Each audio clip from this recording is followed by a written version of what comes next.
क्या है ये? कच्चे आम है। कच्चे आम किस लिए? अरे अचार डलेगा दामाद जी। अचार? हाँ हाँ, आम का अचार। तुम्हें पता नहीं है, मुझे आम का अचार नहीं पसंद। अरे आपके लिए नहीं है, बबलू दुबई जा रहा है। दुबई किस काम में? किसी भी काम में हो, तुमने तो नहीं लगवाई ना मेरे बबलू की नौकरी, अब जान के भी क्या करोगे? अरे जाओ ना, मत बताओ। हाँ हाँ, नहीं बता रहे।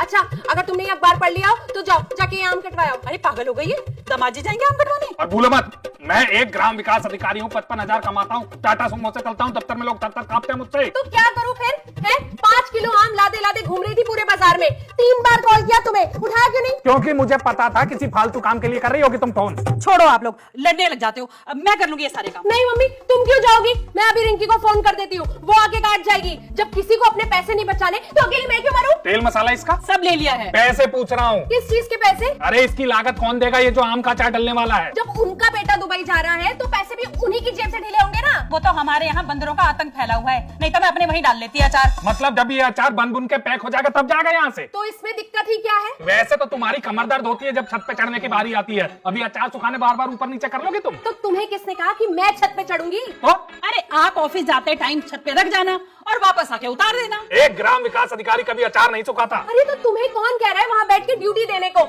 जरा सा लाना ले जाना करने, वो भी नहीं हो पाएगा क्या तुमसे? नहीं। अरे कोई बात नहीं, मैं हूँ ना, मैं कर लूंगी सारे काम। नहीं मम्मी, तुम क्यों करोगी? है, और अगर अपनी छत पे करना था तो यहाँ क्यों आई? अरे जब वो मना कर रहे हैं तो क्या बोलूं फिर? क्यों नहीं बोलोगे तुम? वैसे तो जगह जगह बोलते हो ना कि मेरा दामाद बेटे जैसा है। लो देख लो अपना दामाद। दामाद दामाद होता है और बेटा बेटा, फर्क समझो। सारा फर्क समझ में आता है मुझे जब जब मेरे मायके वालों की बात आती है। कह तो ऐसे रही हो जैसे तुम्हारे मायके के लिए आज तक कुछ किया ही ना हो। क्या किया तुमने, जरा बताना। क्यों? पिछले साल तुम्हारे बबलू के लिए वो जो मिर्च का अचार सूख रहा था, उसको छत पे ले जाते वक्त मेरे को बंदर नहीं काट गया था? आया था कोई तुम्हारे मायके से एक भी पूछने वाला? आपको बंदर ने काट लिया था दामाद जी? अरे नहीं मम्मी, जरा सा नाखून मार के गया था। तो इंजेक्शन तो लगवा लिया होगा आपने? इंजेक्शन तो आए दिन लगता ही है।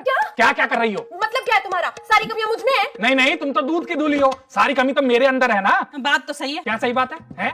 और आपकी बेटी का इतना मन बड़ा हुआ है, इतनी बार आप आती हो, एक भी बार समझाया आपने? क्या कर दिया अब इसने? अरे कुछ नहीं मम्मी, छोड़ो। इस आदमी को फालतू का बखेड़ा खड़ा करने की आदत हो गई है। सुबह देखना था कैसे कहा के मार के हंसी योगा हो रहा था, लेकिन ये अचार के आम देख के खुद का मुंह अचार जैसा हो गया है। चुप रहो तुम। और तुम्हारे मायके के सारे काम यहीं से पूरे होंगे क्या जिंदगी भर? अब इससे सारे काम आते हैं तभी तो हम आते हैं यहाँ इससे करवाने के लिए। यही तो सारी दिक्कत है, मायके के सारे काम आते हैं, ससुराल का एक भी नहीं आता। क्या नहीं करती मैं? क्या करती हो तुम? वही तो वो पूछ रही है कि क्या नहीं करती वो। बात दबाने के बजाय बात उछालने में ज्यादा दिलचस्पी रहती है आपको। हाँ हाँ, मेरी मम्मी के आने से ही तो महाभारत शुरू हुई है। इससे पहले तो तुम शांति पाठ कर रहे थे। बकवास मत करो, नहीं तो ये सारा आम ना उठा के रोड पे फेंक दूंगा, फिर डलता रह जाएगा तुम्हारे बबलू का अचार। अरे ऐसे कैसे फेंक दोगे? पैसे नहीं लगे क्या इसमें? और इतना घुमा फिरा के कहने से अच्छा है कि साफ साफ कह दो कि तुम अपनी छत पे सूखने नहीं दोगे अपनी बीवी के मायके का अचार। अरे छोड़ो ना मम्मी, यही एक छत रह गई है क्या अचार सुखाने को? आज मुंह खोल के मोहल्ले में एक बार बोल दूं ना, एक आदमी ऐसा नहीं होगा जो मेरे किसी काम को ना कर दे। मम्मी, हमें और भी जरूरी काम है। मेरा बबलू दुबई जा रहा है, वो भी हवाई जहाज से। हाँ। अरे जाओ जाओ, कह तो ऐसे रही हो जैसे तुम्हारे बबलू के सिवा दूसरा कोई बैठा ही ना हो हवाई जहाज में। 100 में से 99 काम यहीं से पूरे होते मायके के। कच्चे आम।